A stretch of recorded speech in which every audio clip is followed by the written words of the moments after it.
हाथरस से है, जहां पे जीएसटी और सेंट्रल एक्साइज टीम ने छापेमारी की है और स्वीटी सुपारी बनाने वाली फैक्ट्री पर यह छापा मारा गया है। देर रात तक फैक्ट्री में छापेमारी की कार्रवाई होती रही और टीम ने डीएन सुपारी फैक्ट्री समेत गोदाम पर भी छापा मारा है। सदर कोतवाली क्षेत्र के नाइगला फैक्ट्री का मामला है और टीम जो है वो लगातार रात से ही यहां पे छापेमारी कर रही है। गड़बड़ियों की शिकायतों के बाद यहां पे छापा मारा गया और स्वीटी सुपारी बनाने वाली फैक्ट्री पर छापेमारी की कार्रवाई जारी है। देर रात तक फैक्ट्री में यह कार्रवाई चली तो टीम ने डीएन सुपारी फैक्ट्री समेत गोदाम पर भी छापा मारा और सदर कोतवाली क्षेत्र के नाइक के नगला स्थित फैक्ट्री का यह मामला, जहां जीएसटी और सेंट्रल एक्साइज टीम ने छापेमारी की है। जीएसटी की चोरी और कई तरह की गड़बड़ियों की शिकायतें यहां पे टीम को मिली, जिसके बाद यहां छापा मारा गया।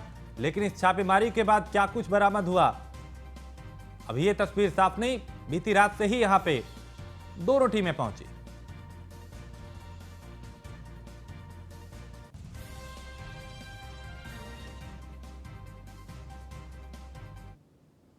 और अगली खबर भी हाथरस से है, जहां युवक का तमंचे से फायरिंग करते हुए वीडियो वायरल हुआ है और वीडियो में फायरिंग करते और असला लहराते हुए यह युवक दिखाई दे रहा है। युवक के वीडियो के आधार पर छानबीन कर रही है पुलिस और सासनी थाना क्षेत्र के नगलागड्डू गांव का यह वीडियो बताया जा रहा है। अब पुलिस इस युवक की तलाश कर रही है जो नियमों को ताक पे रख के यहां पे फायरिंग करता हुआ दिखाई दे रहा है।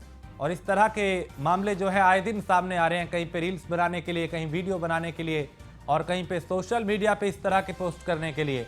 ऐसे में ये वीडियो अब पुलिस तक पहुंचा है और पुलिस इस युवक की तलाश कर रही है।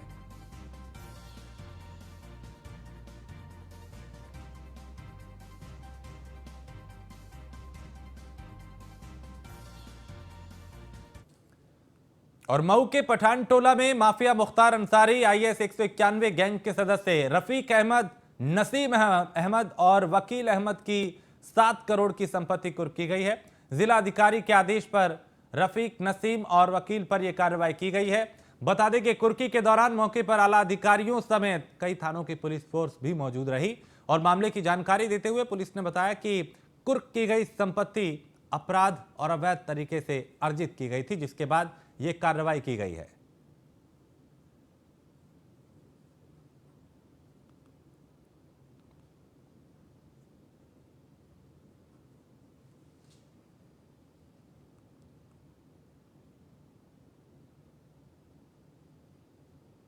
ये रफीक उर्फ टाइगर पठान टोला के रहने वाले हैं। उनके विरुद्ध गैंगस्टर का अभियोग पंजीकृत हुआ था, जिसकी विवेचना दक्षिण टोला थाने से की जा रही थी।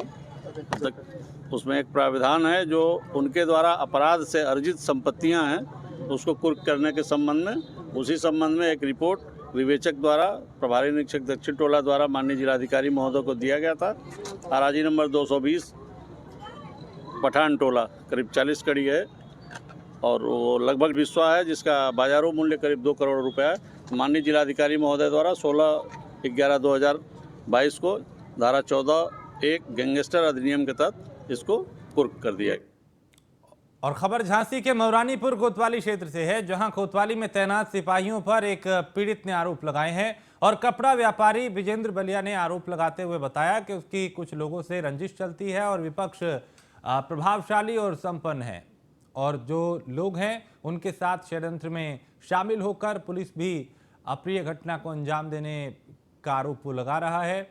वहीं सिपाही ने दुकानदार को धमकाते हुए उसके साथ बदसलूकी की। यह घटना दुकान में लगे सीसीटीवी में कैद हुई है।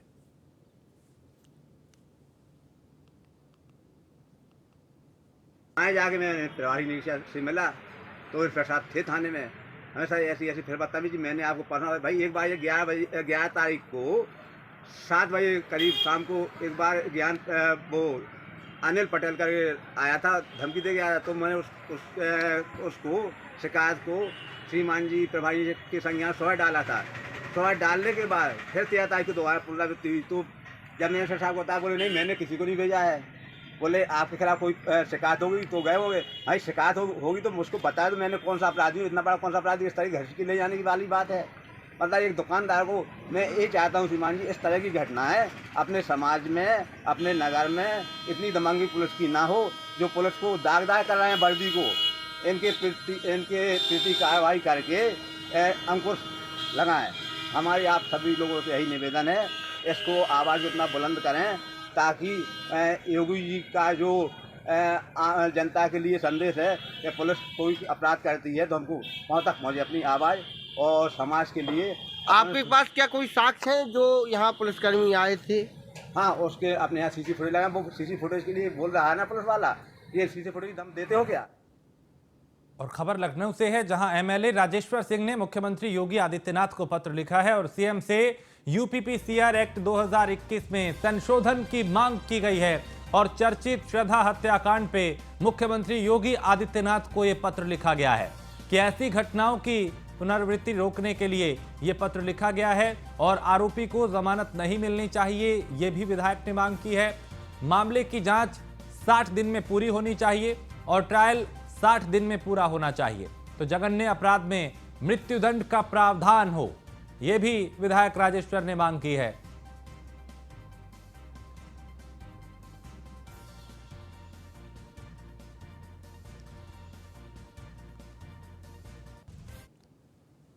और देहरादून से इस वक्त बड़ी खबर, जहां उमेश कुमार केस से जुड़ी बड़ी अपडेट आ रही है, जिसमें निर्दलीय विधायक उमेश कुमार के खिलाफ कार्रवाई नहीं चाहती राज्य सरकार और सुप्रीम कोर्ट में दाखिल एसएलपी में आगे की कार्रवाई सरकार नहीं चाहती है। उमेश कुमार के खिलाफ राजद्रोह का केस नहीं चलाएगी सरकार और राज्य सरकार ने पूर्व मुख्यमंत्री त्रिवेंद्र सिंह रावत को एक बड़ा झटका दिया है।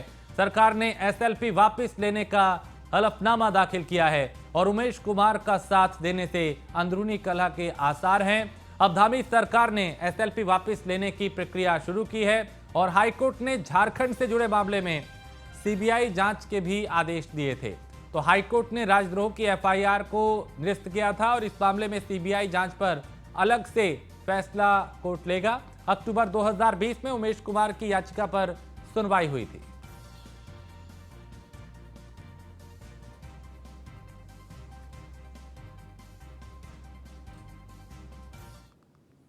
हरिद्वार में पुलिस और बदमाशों के बीच मुठभेड़ हुई है और पुलिस की गोली से 50,000 का इनामी बदमाश घायल हुआ है और देशराज ने पुलिसकर्मी प्रीतपाल पे हमला कर उनकी आंख को नुकसान पहुंचाया और वारदात के बाद से ही ये फरार चल रहा था।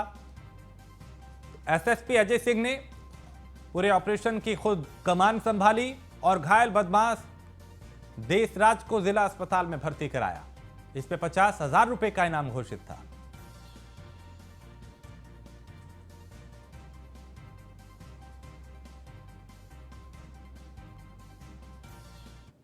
और शक होने पर चिता वाले जो हमारे चेतक वाली जो पुलिस थी वो भी गए पीछे, लेकिन एक हवा में फायर किया गया जिससे वो समझ गए कि बदमाश है। तो तत्काल इसकी सूचना जो है सेट के माध्यम से अधिकारीगण को सभी को दी गई थी इसमें। इसके बाद जो है जब टीम वहाँ पहुँची तो घेराबंदी करने के बाद जो एक व्यक्ति था वो भी जंगल की तरफ वहाँ से भागा, जो दोनों लोग साथ थे।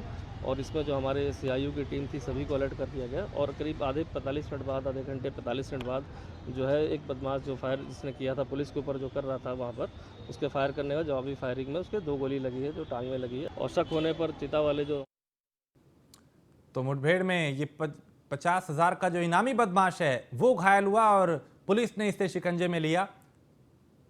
पुलिसकर्मी प्रीतपाल पर हमला कर उनकी आंख को नुकसान पहुंचाया था और वारदात के बाद से ही ये फरार चल रहा था। तो एसएसपी अजय सिंह ने इस पूरे ऑपरेशन को खुद इसकी कमान संभाली और इस शातिर बदमाश को शिकंजे में लिया जिसने पुलिसकर्मी पर भी हमला किया था।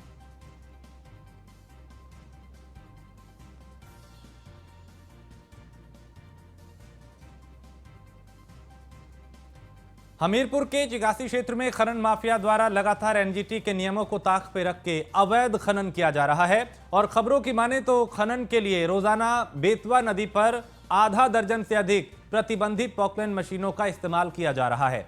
हैरानी की बात यह है कि प्रशासन की तरफ से अब तक खनन माफियाओं पर कोई कार्रवाई नहीं की गई और ये बेधड़क यहाँ पे अवैध खनन को और नियमों को ताक पे रख के यहाँ पे खनन कर रहे हैं, नियमों की अनदेखी करके खनन कर रहे हैं।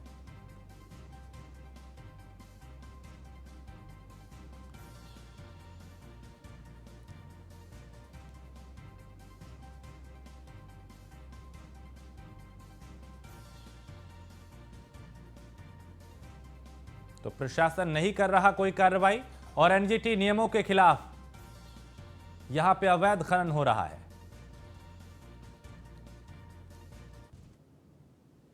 खबर नोएडा से है, जहां घर में घुस के चोरी करने वाला शातिर चोर गिरफ्तार हुआ है। मुठभेड़ में पुलिस ने इस शख्स को गिरफ्तार किया है। मौके से तबंचा, कारतूस और कार भी बरामद की है। योगेश पर एनसीआर में करीब 16 मुकदमे पहले से ही दर्ज हैं और फेज 3 थाना क्षेत्र के पृथला पुश्ता रोड के पास ये मुठभेड़ हुई, जिसके बाद पुलिस ने इस बदमाश को शिकंजे में लिया, जिस पर कई चोरी के मुकदमे भी हैं, कई लूटपाट के और कई दूसरे आपराधिक मुकदमे इस पर पहले से ही दर्ज हैं। तो पिछले कई दिनों में कई मुठभेड़ हुई, जिसमें कई बदमाशों को ढेर किया गया, कईयों को सलाखों के पीछे पहुंचाया गया और कईयों ने खुद आत्मसमर्पण कर दिया। पुलिस पूरी तरह से एक्टिव है अपराध और अपराधियों पर लगाम लगाने के लिए।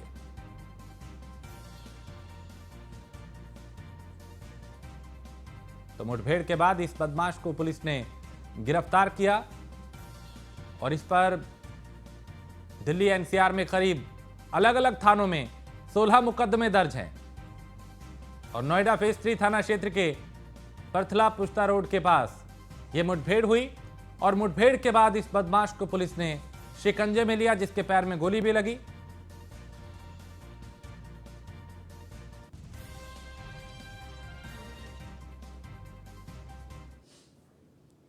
में आज एक इवनिंग चेकिंग चल रही थी। इस इवनिंग चेकिंग में एक बाइक सवार का मूवमेंट हमें सस्पिशियस दिखाई पड़ा। उसको जब रोकने का प्रयास किया गया तो वो टिकट हटाकर भागा। इसमें एक कॉम्बिंग ऑपरेशन किया गया, जिसमें दौरान पुलिस मुठभेड़ उसको गिरफ्तार किया गया है। जो प्रिलिमिनरी फैक्ट्स इसमें सामने आए हैं, इसका नाम योगेश है और इस पर थाना फेज 3 और अन्य थानों में कुल मिलाकर 16 मुकदमे दर्ज हैं। फेज 3 में आज एक और खबर प्रतापगढ़ से है, जहां बेसिक शिक्षा विभाग में एक और फर्जीवाड़े का खुलासा हुआ है, जिसके बाद 2016 में सहायक अध्यापक भर्ती परीक्षा में टीईटी की फर्जी डिग्री लगा के नौकरी हासिल करने वाले 4 शिक्षकों को बर्खास्त किया जाएगा। साथ ही उनके खिलाफ वेतन रिकवरी की कार्रवाई भी की जाएगी। बीएसए ने बीईओ से मुकदमा दर्ज कर आरोपी शिक्षकों के खिलाफ कार्रवाई करने के आदेश दिए हैं।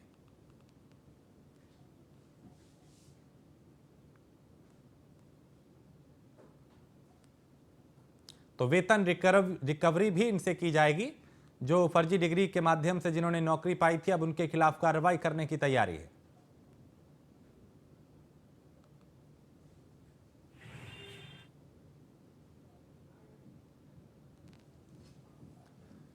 और महोबा में पेट्रोल पंप की जांच करने पहुंचे चरखारी विधायक बृजभूषण राजपूत और कम पेट्रोल दिए जाने और मिलावट की शिकायतें मिल रही थी। जांच के दौरान वीडियो बना के ग्राउंड जीरो से रिपोर्टिंग भी की और डीजल पेट्रोल भरा रहे किसानों से विधायक ने बात भी की, उनकी प्रतिक्रिया भी ली और उनसे जाना भी कि क्या इस तरह की शिकायतों को सही पाया जा रहा है। तो जांच के दौरान बाकायदा वीडियो भी बनाया गया। तो डीजल पेट्रोल भरा रहे किसान से बात भी उन्होंने की, फीडबैक भी लिया।